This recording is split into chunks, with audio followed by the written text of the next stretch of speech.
안녕하세요. 돈 되는 상식입니다. 오늘은 6월부터 시행되는 신고 제도에 대해서 말씀드리려고 하는데요. 6월부터는 제대로 전월세 신고를 하지 않으면 100만원의 과태료를 물게 될 수 있으며, 전월세를 주게 되어도 1000만원의 과태료를 물게 될 수 있습니다.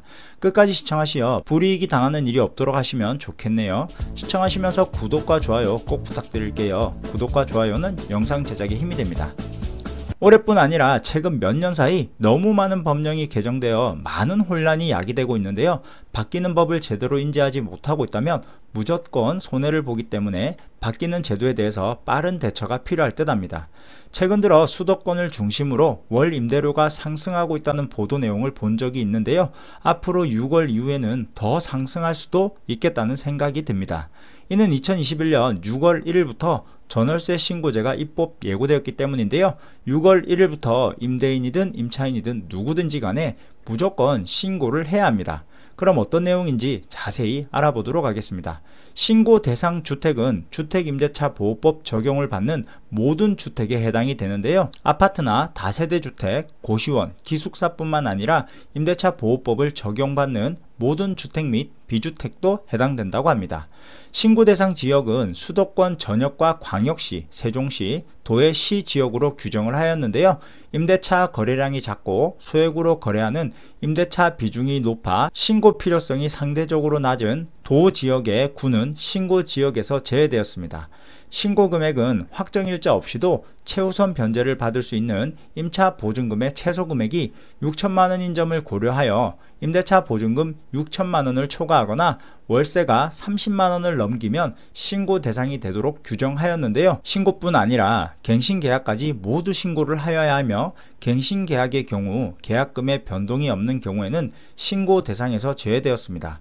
또한 반전세의 경우에는 보증금이나 월세 중 하나라도 신고 금액을 초과하게 되면 신고를 하여야 합니다. 그럼 신고 방법은 어떻게 되는지 알아보도록 할게요. 계약 당사자인 임대인과 임차인이 임대차 계약 신고서에 공동으로 서명 또는 날인하여 신고하는 것을 원칙으로 하되, 신고의 편의를 위해서 임대인 또는 임차인 중 한 명이 당사자가 모두 서명 또는 날인한 계약서를 제출하는 경우 공동으로 신고한 것으로 간주하도록 규정하였습니다. 임대차 신고는 임대한 주택의 관할 읍면동 주민센터를 방문하여 통합민원 창구에서 오프라인으로 신청하실 수 있고요. 신고인의 편의를 위해서 관할 주민센터 방문 없이 비대면 온라인 신고도 가능하도록 전용 시스템을 구축을 완료하였습니다. 검색 포털에서는 임대차 신고를 검색하거나 또는 부동산 거래관리 시스템을 직접 검색하셔서 사이트에 접속 후에 신고가 가능합니다. 온라인으로 신고할 경우에는 계약서 원본을 PDF나 JPG 등의 파일로 변환하거나 스마트폰으로 촬영한 사진 파일을 첨부하여 신고하시면 되는데요. 임대인 또는 임차인이 임대차 계약서를 제출하여 신고를 접수한 경우에는 상대방에게는 문자 메시지로 임대차 신고가 접수 완료되었음을 통보합니다. 공동으로 작성한 계약서가 없는 경우에는 계약자 중 한 명이 계약금 입금 내역 등 임대차 계약 내용을 확인할 수 있는 서류와 함께 신고서를 작성하여 신고할 수 있도록 하였는데요. 이 경우에도 계약 상대방에게 본인과 관련된 임대차 신고가 접수되면 본인도 기한 내에 신고하여야 합니다. 또한 임대차 계약 당사자의 신고 편의를 위하여 계약 당사자로부터 위임을 받은 자가 임대차 계약 신고서의 작성 및 제출 대행을 할 수 있도록 규정하고 있는데요.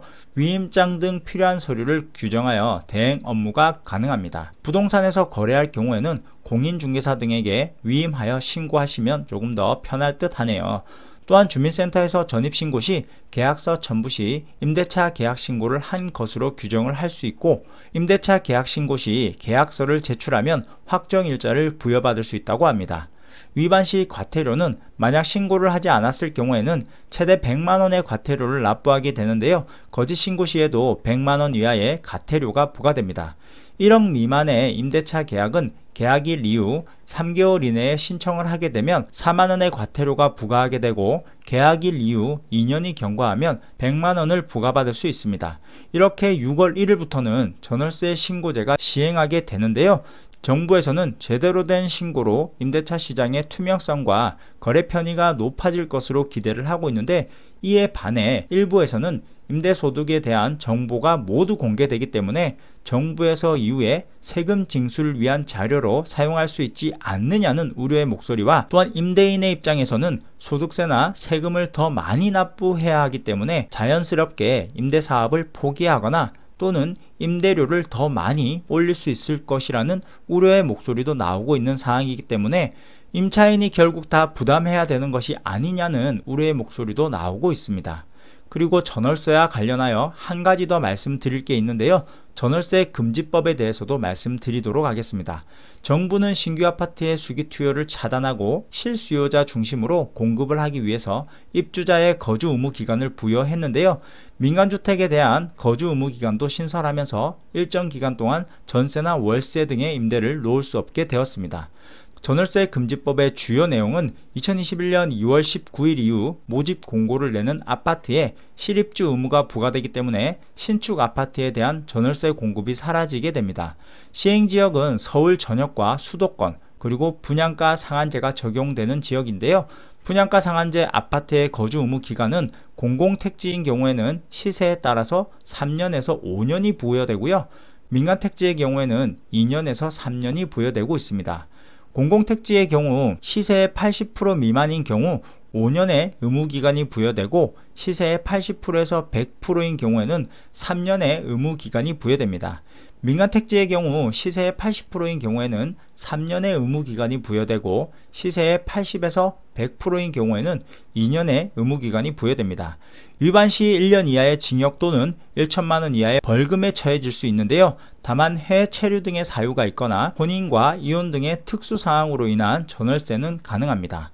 방금 말씀드린 것처럼 정부에서 부동산에 대한 규제를 강화하고 있는데요. 그럼에도 불구하고 갭 투자는 줄어들지 않고 있으며 계속해서 전세 물량은 줄어들고 있는 상황으로 전세난은 갈수록 심해지고 있는 상황에서 아파트 값은 역으로 하늘 무서운지 모르고 꾸준히 치솟고 있습니다.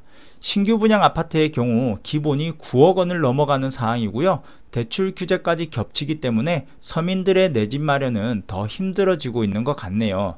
9억 원의 아파트를 청약받는다고 하더라도 목돈이 준비되어 있지 않는 현금 부자가 아니고서는 서민들의 신규 분양은 정말 어려운 것 같습니다.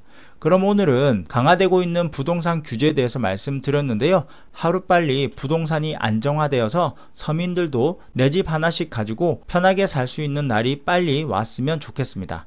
그럼 오늘 영상은 여기까지 할게요. 끝까지 시청해 주셔서 감사합니다. 좋은 하루 되세요.